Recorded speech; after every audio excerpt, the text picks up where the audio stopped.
serving the Republic of the Philippines for more than 75 years. Ito po ang Presidential Broadcast Service. Ang Pilipinas ngayon!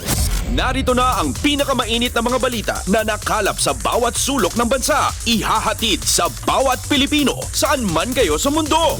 Ang Pilipinas ngayon! Pakinggan ang bawat kaganapan sa bawat lalawigan. Ito ang Pilipinas ngayon!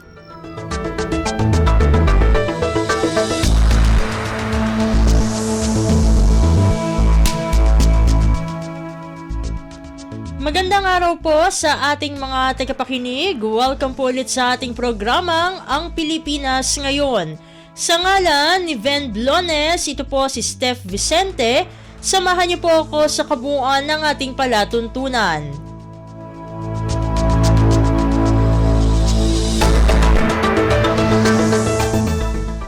Tulad ng dati, mapakikinggan po ang ulat ng ating mga kapatid na himpilan sa probinsya, ang ating mga segmentong balitang negosyo at kalakalan, balitang sports, at balitang artista, maging ang ilan sa mga pangunahing balita mula dito sa ating bansa. Yan po sa kabuuan ng ating palatuntunan, ang Pilipinas ngayon. Kumpleto, detalyadong balitaan, di papahuli sa mahahalagang kaganapan. Kamustahin ang inang bayan, ang Pilipinas ngayon!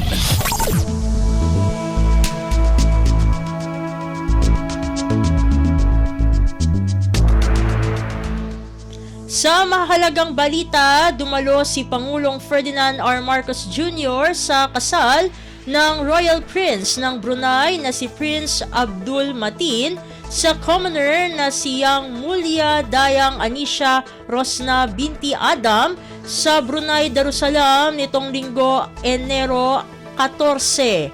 Inimbitahan si Pangulong Marcos ng Sultan ng Brunei na si Hassan al-Bolkiah.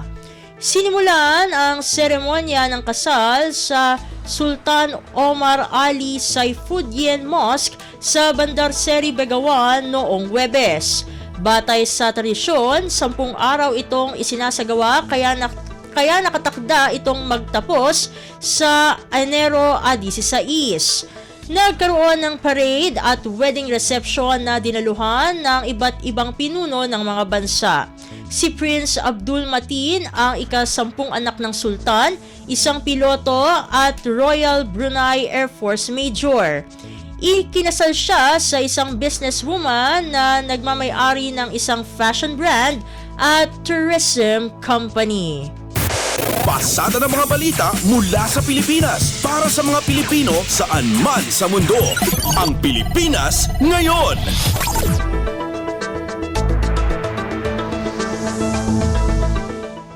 Sa iba pang mga balita, magpapadala ang Estados Unidos ng Trade and Investment Mission o TIM sa Pilipinas sa Marso 11 hanggang Marso 12.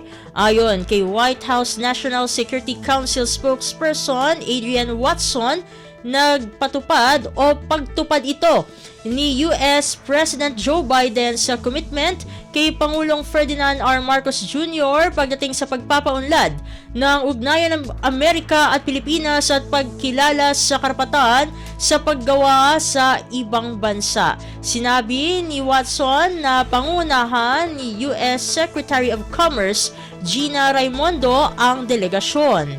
Magtutungo sa Pilipinas ang Presidential TIM upang makapulong ang mga Filipino stakeholder. Layon ng misyon na paunlarin ang kontribusyon ng mga kumpanya ng Amerika sa ekonomiya ng Pilipinas.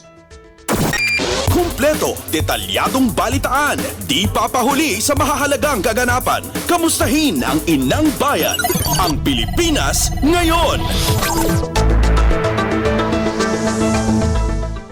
Samantala, libreng VIP lounge sa NAIA Terminal 1 para sa Overseas Filipino Workers o OFWs magsisilbing legasiya ni Pangulong Ferdinand R. Marcos Jr. bilang pasasalamat sa mga OFW. Ayon kay House Speaker Martin Romualdez na personal na binisita ang VIP lounge, tugon ito sa atas ng Pangulo bilang sukli sa malasakit ng mga OFW o sa mga sakripisyo ng mga OFW sa bansa. Ang detalye ng balitang ito mula kay Kathleen Forbes. Bilang tugon sa atas ng Pangulong Ferdinand R. Marcos Jr. ay binuksan na ang 24/7 VIP lounge para sa mga OFW sa NAIA Terminal 1. Personal na binisita ni Speaker Martin Romualdez ang naturang lounge kasama si OWA Administrator Arnel Ignacio. Ayon kay Romualdez, isa pa lamang ito sa mga OFW lounge na bubuksan sa mga international airports sa Metro Manila, Clark, Cebu at Davao para sa mga OFW na paalis at papunta na sa kanilang trabaho abroad. Magsisilbihan niya itong legasiya ni PBBM bilang sukli sa malasakit ng OFW sa ating bansa bilang modern day heroes. Matatagpuan ang lounge sa ika-4 na palapag ng Terminal 1 malapit sa pre-departure area. Magbubukas din ang OFW VIP Lounge sa Terminal 3. Libre ang paggamit sa naturang VIP Lounge anuman ang ticket na hawak ng mga OFW. Mayroon ditong komportableng upuan, wifi, charging station, power outlets, pagkain, inumin at talagyan din ng help desk. Ito si Kathleen Forbes para sa Radyo Pilipinas. Pasada ng mga balita mula sa Pilipinas para sa mga Pilipino saan man sa mundo. Ang Pilipinas ngayon.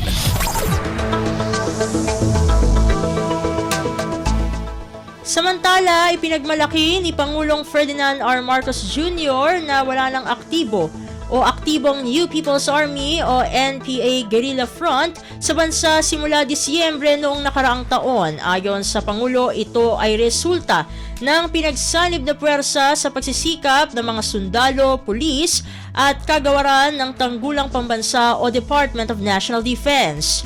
Binigyang din ng Pangulo na ang tagumpay na ito ay patunay ng dedikasyon ng gobyerno upang makamit ang kapayapaan at kaayusan sa bansa.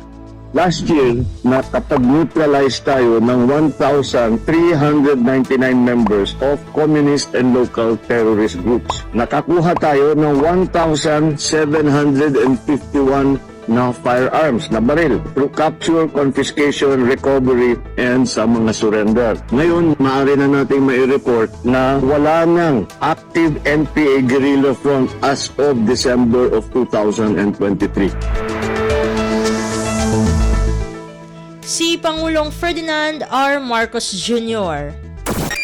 Kumpleto, detalyadong balitaan, di papahuli sa mahahalagang kaganapan. Kamustahin ang inang bayan, ang Pilipinas ngayon.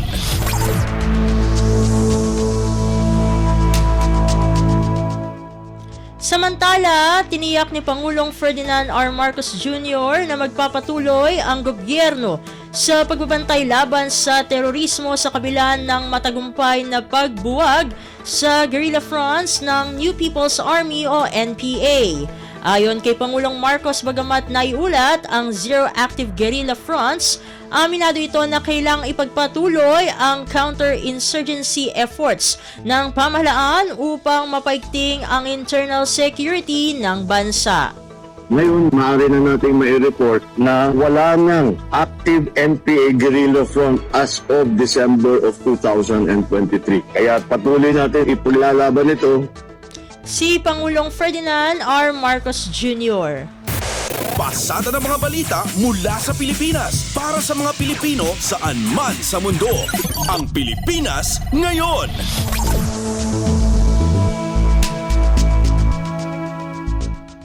Sa iba pang mga balita, nangako ang Embahada ng Iran sa Pilipinas na tutulungan nito ang Pilipinas sa hiling na mapalaya ang 18 Pilipinong sakay ng oil tanker na nahuli sa Gulf of Oman.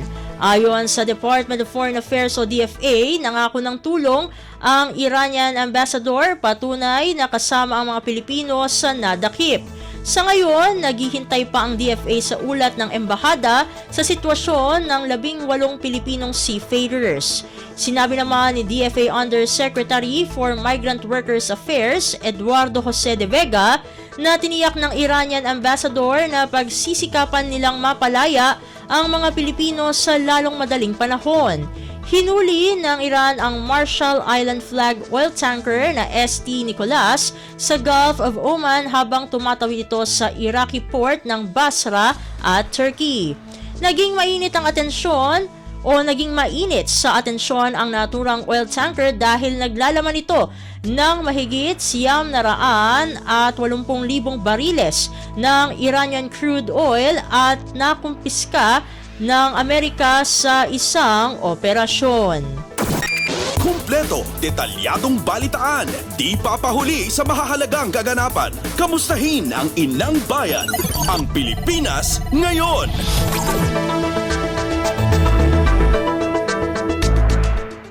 Sa kaugnay na balita, nasa mabuti ng kalagayan ang 18 overseas Filipino workers o OFWs na lulan ng oil tanker na nasamsam ng bansang Iran sa Oman kamakailan. Ayon kay Department of Foreign Affairs o DFA Undersecretary Eduardo De Vega, nasa mabuting kalagayan na ang mga Pilipinong tripulante ng naturang barko at nakikipag-ugnayan na ang DFA upang mapalaya at makabalik ng bansa ang mga Pilipinong marino.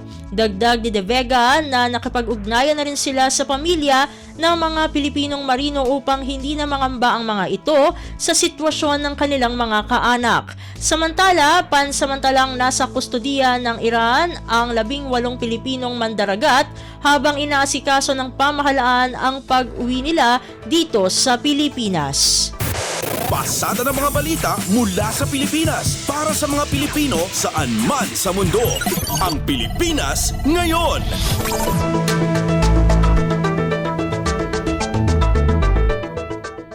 Sa iba pang mga ulat, walang basehan ang bilang na 38,000 PUJ operators at drivers na mawawalan ng trabaho ngayong darating na buwan ng Pebrero.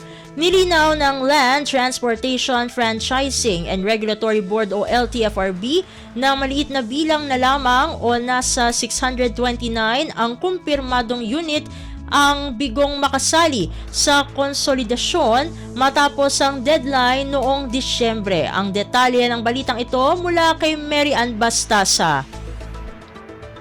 Binigyang linaw ng Land Transportation Franchising and Regulatory Board na walang basihan ang pahayag na aabot sa 38,000 na mga PUJ operators at drivers sa mawawalan ng trabaho dahil sa POV Modernization Program pagsapit ng February 1, 2024. Batay sa inilabas na datos ng LTFRB, nasa 97.18% na ng mga confirmed PUJ units sa Metro Manila ang nakapag-consolidate bilang bahagi ng Modernization Program. Katumbas yan ng 21,655 units mula sa 22,284 units na nakapagsumite ng kumpirmasyon para marehistro ang kanilang units sa LTO noong 2023. Dahil dito maliit na bilang na lamang o nasa 629 confirmed units ang bigong makapag-consolidate matapos ang deadline noong Disyembre. Ayon sa LTFRB, ang mga operator at driver ng mga unit na ito ay maaaring sumailalim sa Social Support Program o Entrepreneur ng DOLE. Kaugnay nito, nilinaw ng LTFRB na bago pa ang consolidation deadline, nasa 21,000 POJs na ang 2 taong hindi na irerehistro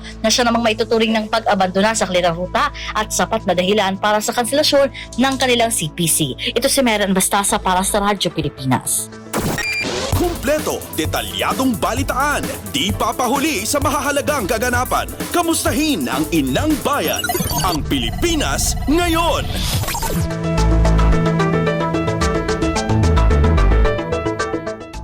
Samantala, nagpadala ang Department of Agriculture o DA ng mga truck sa Benguet para hanguin ang mga repolyo at dalhin dito sa Kalakhang, Maynila. Ito ay upang matulungan ang ilang magsasaka na maibenta ang mga pananim na repolyo dahil sa oversupply o sumobrang ani na naging dahilan ng pagbagsak ng presyo nito. Ayon sa kagawaran, bumaba sa 35 piso hanggang 80 piso kada kilo ang repolyo mula sa dating 60 hanggang 80 piso.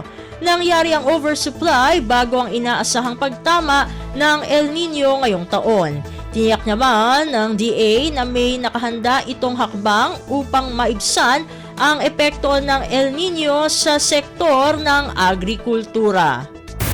Pasada ng mga balita mula sa Pilipinas para sa mga Pilipino saan man sa mundo. Ang Pilipinas ngayon.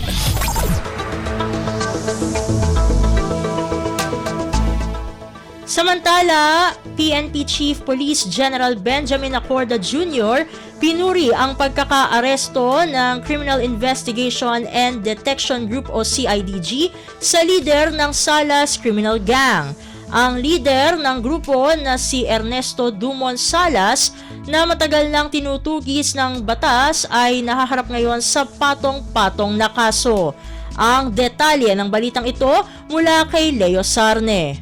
Pinuri ni PNP Chief Police General Benjamin Acorda Jr. ang pagka-aresto ng Criminal Investigation and Detection Group o CIDG sa notorious na leader ng Salas Criminal Gang na si Ernesto Dumon Salas. Si Salas na top 1 most wanted person ng Region 12 ay nahuli sa manhunt operation sa Malabon City noong nakaraan linggo. Ayon kay CIDG Director Police Major General Romeo Karamat, si Salas ay nahaharap sa patong-patong na kaso at matagal nang tinutugis ng batas. Sangkot si Salas sa operasyon ng iligal na droga at gun for hire sa Ozamis City, General Santos City at National Capital Region. Miyembro rin ito ng Faisal Criminal Group na kumikilos sa General Santos City ilang taon na ang nakararaan. Sinabi ni General Acorda na kapuri-puri ang pagsisikap ng CIDG para tugisin at arestuhin ang mga wanted at notorious na kriminal upang mapanatili ang peace and order sa bansa. Mula sa PNP, ito si Leo Sarne para sa Radyo Pilipinas. Kumpleto, detalyadong balitaan, di papahuli sa mahahalagang kaganapan. Kamustahin ang inang bayan, ang Pilipinas ngayon.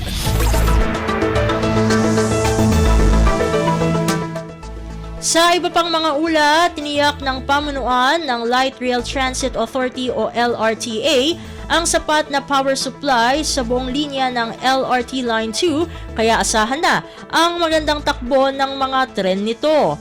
Ayon sa LRTA, ito ay matapos ang isinagawang rehabilitasyon sa rectifier substations 5 at 6 na napinsala ng sunog noong 2019. Kasabay nito, inihayag ng LRTA na nagsagawa ng 4-day testing at commissioning activity simula nitong weekend. Bahagi ng testing at commissioning process ang pagbaba ng mga tren sa depot tuwing gabi upang magsagawa ng maintenance na hindi naisagawa ng LRT2 simula noong 2020. Nabatid na lubhang napakahalaga ng naturang proseso upang matiyak na maayos na gumagana ang mga bagong gawang power system. Magugunitang pumalya ang power rectifier ng LRT2 noong Biyernes dahilan upang maantala ang operasyon nito at maapektuhan ang daan-daang pasahero. Pasada ng mga balita mula sa Pilipinas para sa mga Pilipino saan man sa mundo.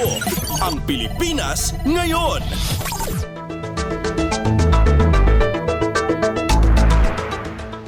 Samantala, Philippine Red Cross o PRC handang umalalay sa mga otoridad kaugnay ng isang buwang pagdiriwang ng Sinulog Festival sa Cebu.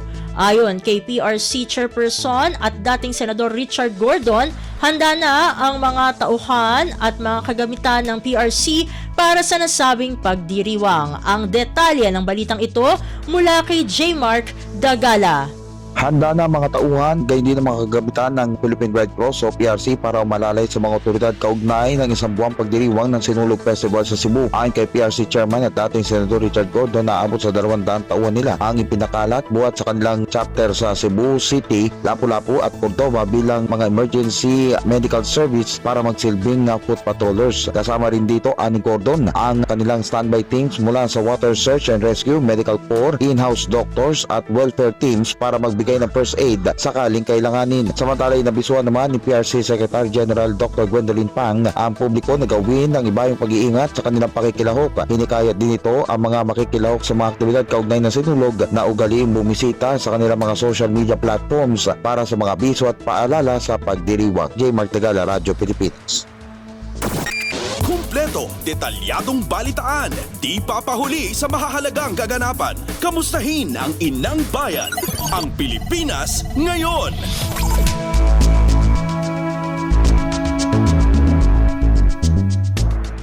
At iyan ang mga may init na balita para sa araw na ito. Samantala, ating antabayanan ang mga ulat mula sa ating mga kapatid na himpilan sa probinsya para sa Regional News. Balita mula sa lalawigan sa bawat rehiyon ng ating bayan. Dito sa Ang Pilipinas Ngayon.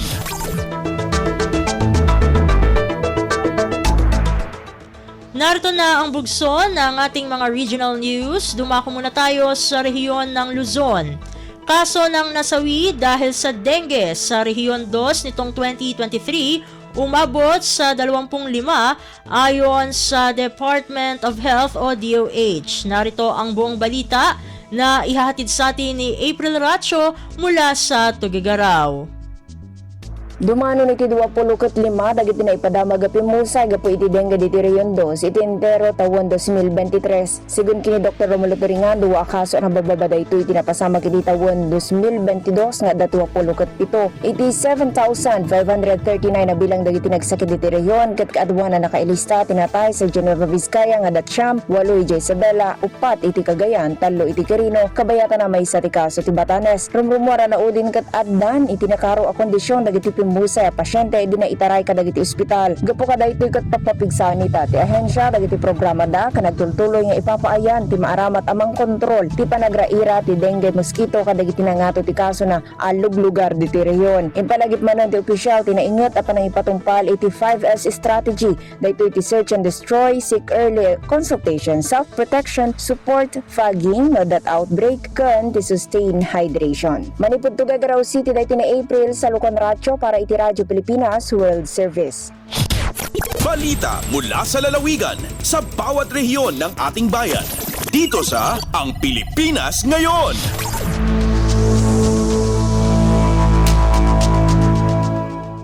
Inyong napakinggan ang ulat ni April Racho mula sa Tuguegarao. Dumako naman tayo sa Baguio City.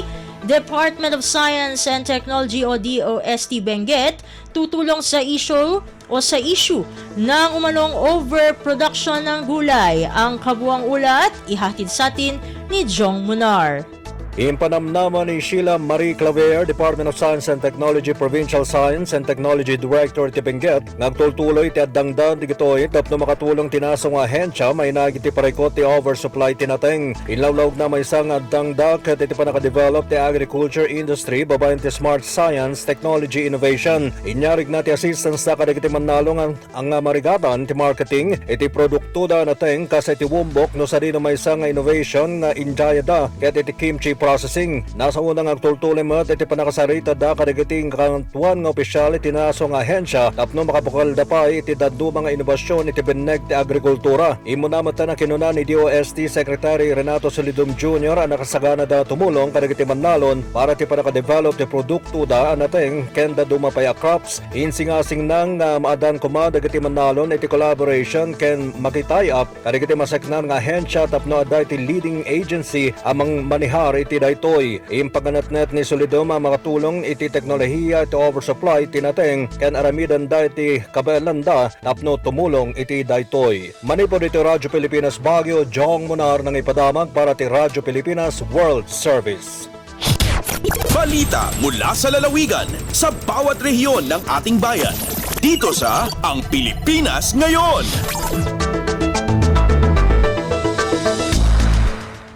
Inyong napakinggan ang ulat ni Jong Munar mula sa Baguio City. Pumunta naman tayo sa Virac.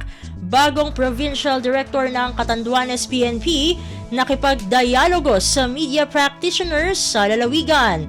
Ang detalye ng balita ihahatid sa atin ni Jan Tatad.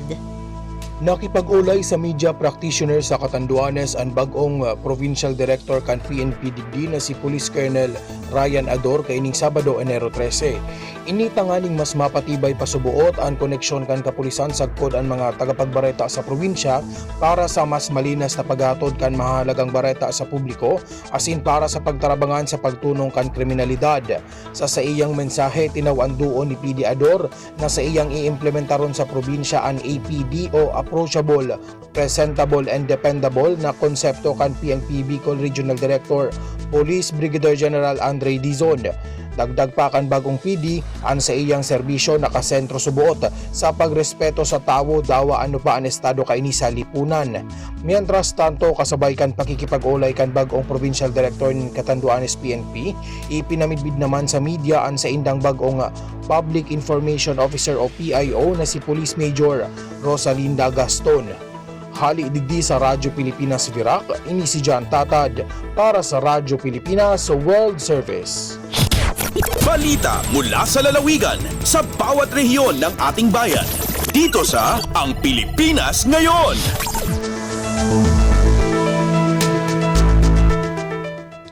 Inyong napakinggan ang ulat ni John Tatad mula sa Virac.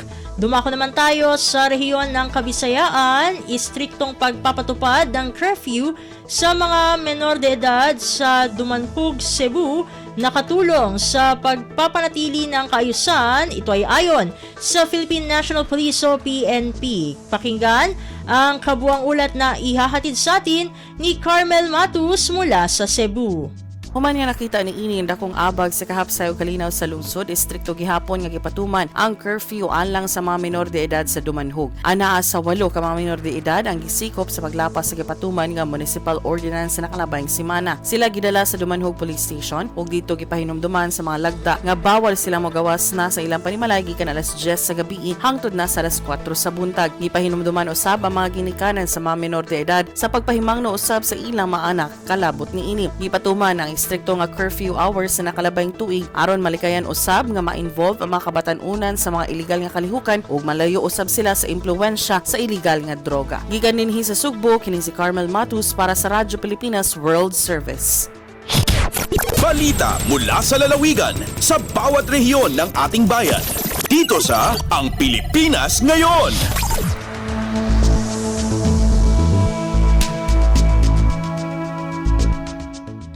Inyong napakinggan ang ulat ni Carmel Matus mula sa Cebu. Pumunta naman tayo sa Iloilo, iba't ibang rehabilitation program ihahandog ng Department of Justice, Parole and Probation Administration o DOJ-PPA sa 148 parolees at probationers sa Victorias City, Negros Occidental. Ang detalye ng balita, ihahatid sa atin ni JP Hervas. Magapatuman sa nunay-tuhay nga rehabilitation program ng Department of Justice, Parole and Probation Administration o kung DOJ-PPA para sa 148 ka parolees kag probationers sa Victorias City. Sining karon lang ang City Government sa Victorias kag DOJ-PPA nagperma sa Memorandum of Understanding para sa joint partnership kaupadang TESDA, Victorias City Schools Division Office kag opisina ni Congressman Kiko Benitez. Sa isang partnership, ang mga parolees kag probationers mahimo maka-avail sa nunay-tuhay nga reintegration program sa livelihood, entrepreneurship, capability building kag iban pa. Tuon masugudan ang Victorias City Government regular nga magapakig-angot sa mga partners sini nga mga ahensya para sa community organization, monitoring kag evaluation sa mga parolees kag probationers. Nagikan si Iloilo, JP Hervas para sa Radyo Pilipinas World Service. Balita mula sa lalawigan sa bawat rehiyon ng ating bayan. Dito sa Ang Pilipinas Ngayon.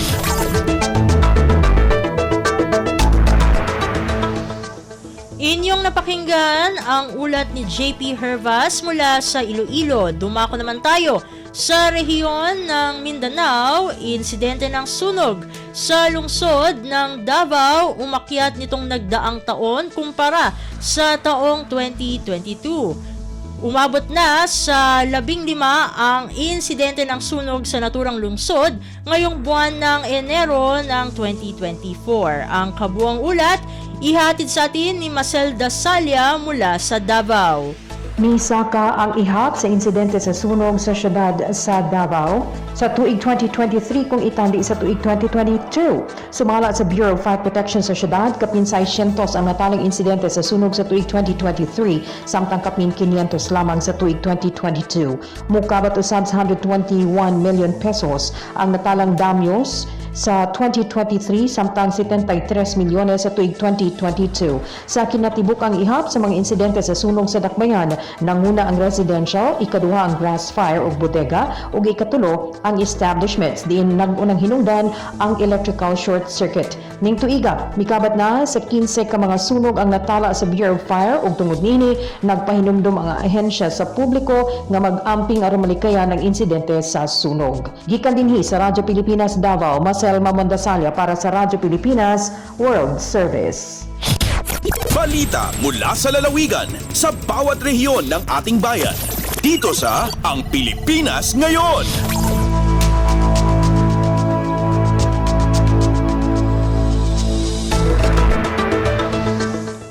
Inyong napakinggan ang ulat ni Marcel Dasalia mula sa Davao. Pumunta naman tayo sa Marawi, mga CSO at iba't ibang partner, stakeholders na kiisa sa recommitment ceremony bilang suporta sa patuloy na Bangsamoro peace process. Ang detalye ng balita, ihati naman sa atin ni Johania Yusof. Miakadar pa sa Piti-Barangana Civil Society Organization sa mga representative sa Piti-Barangana Tribe sa Bangsamoro padron sa mga bae agu kalumbayan ko kapakabagra ko peace process sa Bangsamoro sa iko ina din nakalilimod the recommitment ceremony si sa Taguig City, Babagudan. Ayad na anta pagyang ko takalilimod na so kapakabagra ko di ka pa magugupa o Piti-Barangana partner stakeholder sa Bangsamoro Autonomous Region in Muslim Mindanao padron sa mga universities. Katanudan tano duwala ni Puni Manto na kumasikas sa Puloraguni puong kumakaapa sa Comprehensive Agreement on the Bangsamoro san miya kapirma Sumoro Islamic Liberation Front agugyang kaya parinta a Pilipinas. Kabasa i Mr. Risita Kentos Deles, miyaw na a Presidential Peace Advisor, agu member Principles for Peace Governing Board agyang kaya kalilinta na Bangsamoro na kanababu para sa Mindanao ka para sa Intero a Pilipinas. Gya si Johania Yusof puun sa Marawi para sa Radyo Pilipinas World Service. Balita mula sa lalawigan sa bawat rehiyon ng ating bayan. Dito sa Ang Pilipinas Ngayon.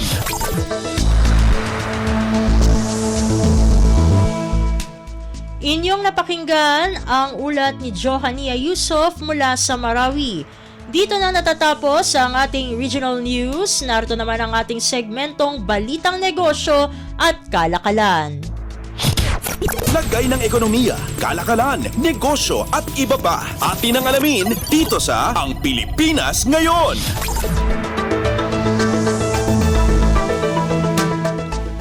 Sa ating balitang negosyo at kalakalan, sinabi ng Department of Trade and Industry o DTI na tataas ng 6% ang presyo ng mga bilihin ngayong taon, mas mababa kumpara sa 10% naitala noong 2023.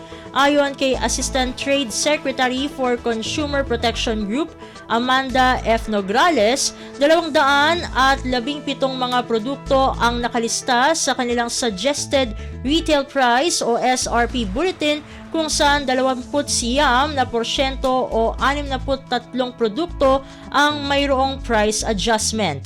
Dagdag ni Nograles na mas magandang bigyang diin na 71% o 154 na produkto mula sa 217 produkto ay hindi magkakaroon ng price adjustment.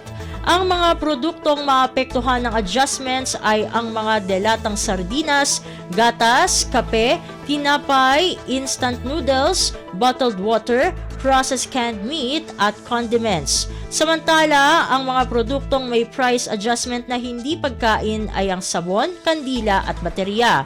Sinabi naman ni Trade Secretary Alfredo E. Pascual na optimistiko ang ahensya na kaunti lamang ang hihiling ng price adjustments. Ayon pa kay Pascual, sinabi ng mga manufacturer na ang dagdag sa gastos sa packaging materials at logistics ang dahilan kung bakit sila humihiling ng price adjustment.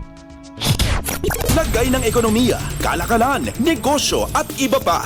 Atin ang alamin dito sa Ang Pilipinas Ngayon.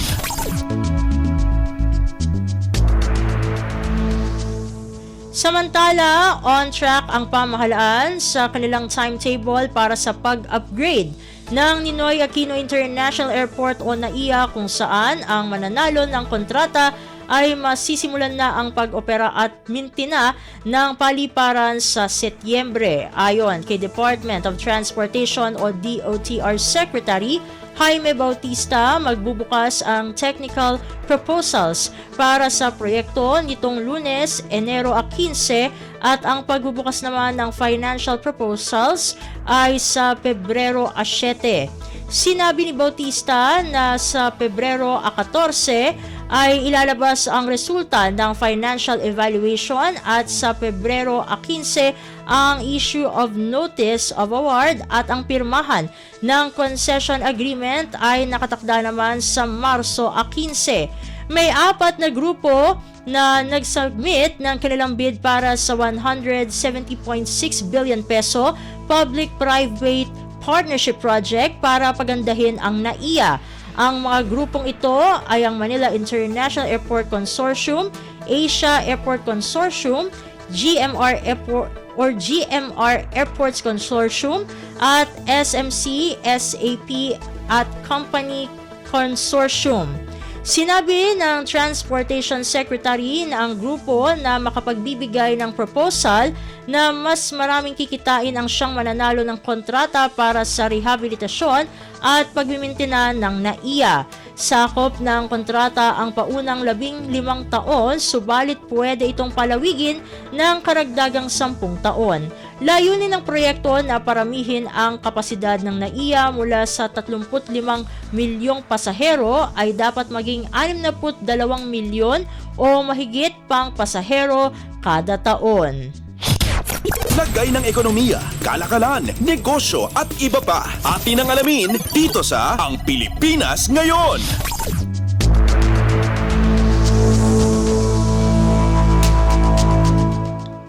At sa pagtatapos ng ating segmento, magiging agresibo ang Philippine Economic Zone Authority o PEZA sa pagpapatuloy ng mga investment pledges mula Japan nitong taon. Ito ay ayon kay PEZA Director General Tereso Opanga, kung saan ang mga naaprubahang investments mula sa Japan ay tumaas ng 100 at 74% o 52.2 bilyong piso nitong nakalipas na taon. Sinabi ni Panga na ang Japan ay bumubuo ng 13% ng mga investments sa PEZA noong 2022 at 30% noong 2023. Ayon pa kay Panga, layunin nilang paabutin ng 50% ang investment approvals ngayong taon. Sinabi ng PEZA Director General na nitong katapusan ng Enero ay magkakaroon ng pirmahan ng Memorandum of Understanding o MOU kasama ang Sumitomo Mitsui Banking Corporation at Rizal Commercial Banking Corporation upang tulungan ang ahensya na maghikayat pa ng mga investment mula sa Japan. Lagay ng ekonomiya, kalakalan, negosyo at iba pa. Atin ang alamin dito sa Ang Pilipinas Ngayon.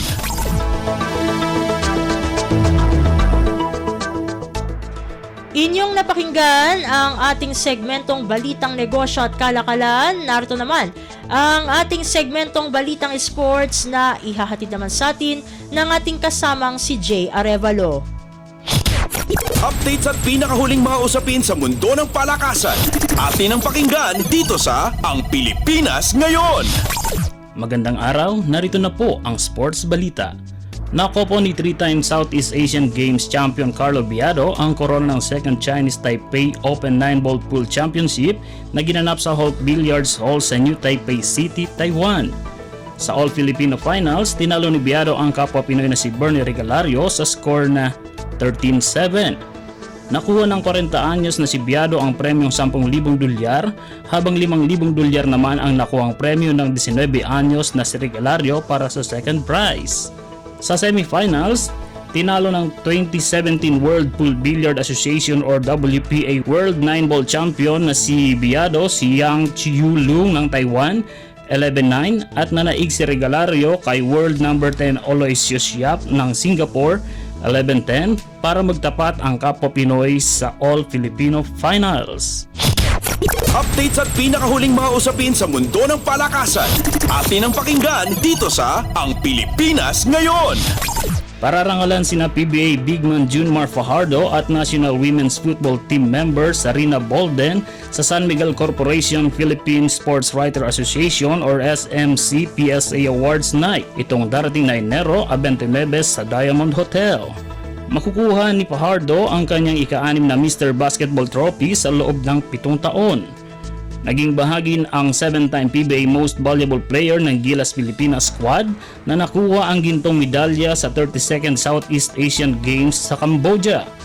Sa kabilang banda, ito ang ikalawang tropeyo ni Bolden na ibibigay sa kanya ng SMC PSA President Nelson Beltran. Bukod kina Fajardo at Bolden, marami pang ibang atleta ang mabibigyan din ng parangal katulad ni na Asian Games gymnast champion Carlos Yulo at Asian Games gold medalist Margarita Ochoa at Ani Ramirez. Nakuha ni Yulo ang 3 gintong medalya sa Asian Artistic Gymnastic Championship sa Singapore sa floor exercise, parallel bars at vault, bukod pa sa 2 gold medal sa 32nd Southeast Asian Games. Updates at pinakahuling mga usapin sa mundo ng palakasan. Atin ang pakinggan dito sa Ang Pilipinas Ngayon. Umaasa ang Samahang Basketball ng Pilipinas o SBP na hindi mabigat ang ipapataw na kaparusahan kay Filipino naturalized player Justin Brownlee pagkatapos ito nagpositibo sa isang doping test noong 19th Asian Games na ginanap sa Hangzhou, China. Ayon kay SBP President Alpan Lillo, kompleto na ang requirements na hiningi ng FIBA kaya't hinihintay na lamang nila ang magiging desisyon nito. Sinabi ni Panlilio na umaasa ang SBP na makasama si Brownlee sa darating na FIBA Asia Cup Qualifier itong Pebrero para sa tsansang makapasok sa Paris Olympics. Ang Team Pilipinas ay napasama sa Group B kung saan makakatapat nila ang New Zealand, Chinese Taipei at Hong Kong. Matatanda ang nagpositibo si Brownlee matapos makitaan ng carboxy THC or maihihalin tulad sa cannabis sa kanyang sample urine. Updates at pinakahuling mga usapin sa mundo ng palakasan. Atin ang pakinggan dito sa Ang Pilipinas Ngayon. At yan ang pinakahuling balita sa larangan ng palakasan. Para sa Radyo Pilipinas World Service, ito po si Jay Arevalo. Magandang araw. Updates at pinakahuling mga usapin sa mundo ng palakasan. Atin ang pakinggan dito sa Ang Pilipinas Ngayon.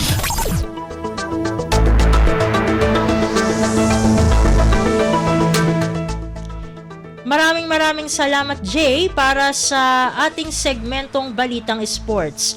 Para naman sa ating mga kachismis, narito na ang ating segmentong Balitang Artista kasama ang nag-iisang si Mama JT. Ang latest, ang hottest sa showbiz and entertainment. Heto na sa Ang Pilipinas Ngayon.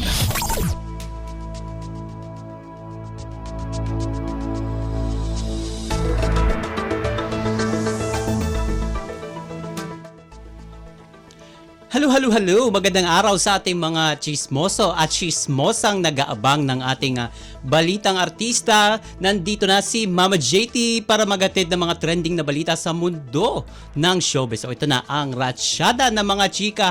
Ito paalala sa ating mga kachismis Say no to piracy. Ito kasi ito kasi ang maigpit na paalala ng mga film production companies kagaya ng Star Cinema, APT Entertainment at Agosto 2 Productions. Kasabay ng paglalabas ng kanilang pahayag sa Instagram hinggil sa talamak na pamimirata ng mga kalahok na pelikula sa Metro Manila Film Festival o MMFF 2023 at kabilang dyan ang popular na pelikula na Rewind sa iba't ibang social media platform at maging sa internet. At tinututulan ng mga nasabing film production companies ang anyay illegal na uploading ng pelikula na syempre pinagbibidahan niya ng iba't ibang mga artista. At syempre ang Rewind na pinagbibidahan ni na Ding Dong Dantes at Marian Rivera. And nagbabala ang mga ito na maaaring maharap ang mga uploader o na mag-a-upload ng mga nasabing pelikula sa Facebook maharap sila sa iba't ibang kaso kagaya ng piracy.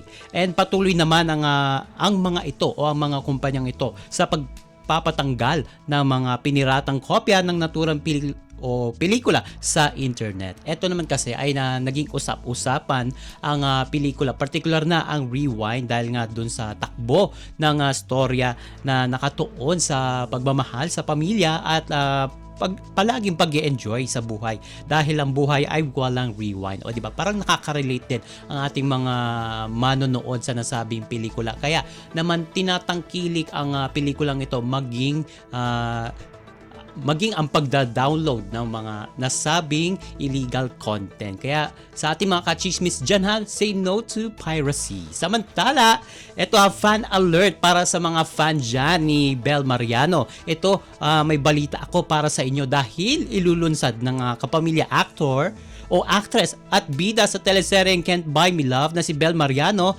ang kanyang ikatlong album debut nito na may titulong Solemns ngayong January 27.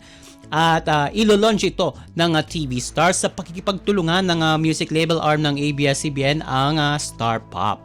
Bago ang kanyang soon-to-be album launch, na-release na nito ang unang dalawang album na Daylight at Somber na parehong naging matagumpay at pinuntahan niya ng kanyang mga fans. At syempre, bukod dyan, meron ng mahigit 51 million streams lang naman and counting ang kanyang mga album sa Spotify. And bukod dyan sa bagong album na yan ni Bel, ay naging matagumpay rin ang kanyang kauna-unahang solo concert nitong July 2023 na alay niya sa mga fans na walang sawang sumusuporta sa kanya. At syempre sa tambalan ng kapwa niya bida sa serye na si Donnie Pangilinan. At sa pagtatapos ng ating segmento, welcome to the Christian world para sa anak ni Solen Newsap at Nico Bolzico dahil nabinyagan na nga ang kanilang supling na si Maylis Lionel nitong nakalipas na mga araw sa home country ni Nico na Argentina. At sa Instagram post ng asawa ni Solen, kita sa larawan ang binyag o sa video na yon ng kanyang anak kasama syempre ang asawa nito maging ang panganay nito na si Tilly. And caption doon ni Nico sa nasabing post sa quotes and unquotes, Maylis Lionel is in. Special thanks to Ate Tilly for drying her head after. And ito naging simple lang naman ang naging okasyon na dinaluhan lamang ng ilang malalapit na kapamilya ng mag-asawang si Solen at si Nico. At nagpaabot rin ng pagbati ang mga celebrity at mga followers ng followers ni Nico at syempre maging ni Solen sa naging binyag ni Maylis Lionel. And ito ang bunso ni Solen at Nico ay ipinanganak noong Disyembre taong 2022. And OMG, wala na tayong oras para sa ating balitang artista. Maraming salamat mga kachismis Spike sa pakikinig sa aking mga chika for today. Ako po si Mama JT para sa Radyo Pilipinas World Service. Ang latest, ang hottest sa showbiz and entertainment. Heto na sa Ang Pilipinas Ngayon.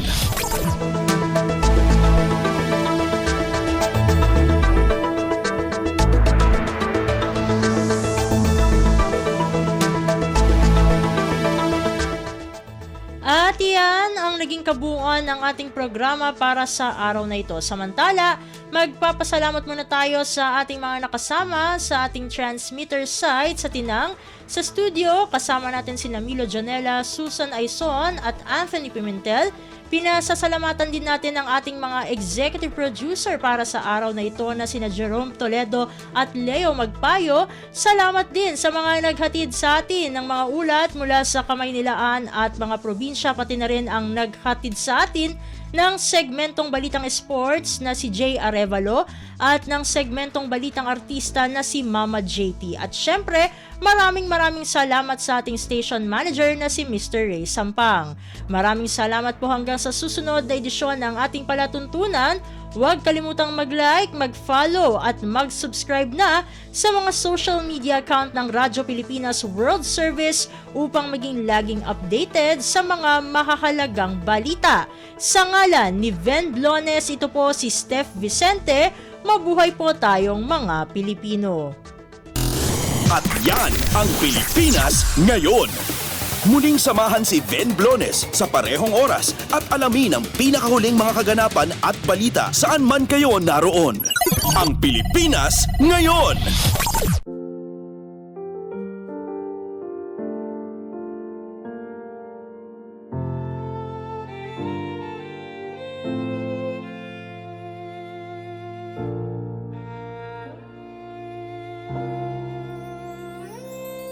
Ang tanging may pamamaan ako'y edukasyong Pilipino, tinuturong galing at talino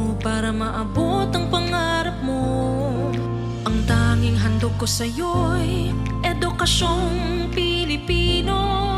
Diskarteng mula sa puso, mamamanghap ang mundo.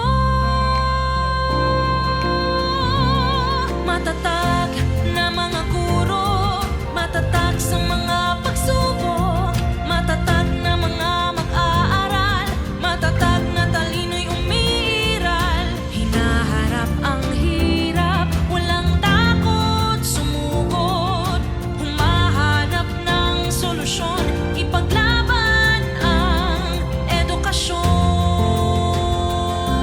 Kabataang Pilipino, Muslim o Kristiyano, lahat ng paniniwala, lahat ng katutubo, may kapansanan, iba man kasarian. Ang ating pag-aaral ay ating karapatan. Ang ating pag-aaral, pang-ahon sa kahirapan. Matatag na mga guro, matatag sa mga pagsubok, matatag na mga mag-aaral, matatag na talino'y umiiral. Hinaharap ang hirap, walang takot sumugod, humahanap ng solusyon, ipaglaban ang edukasyon. Ang tanging alay ko sa'yo'y edukasyong Pilipino, matapat ng pamamaraan, maunlad na kinabukasan.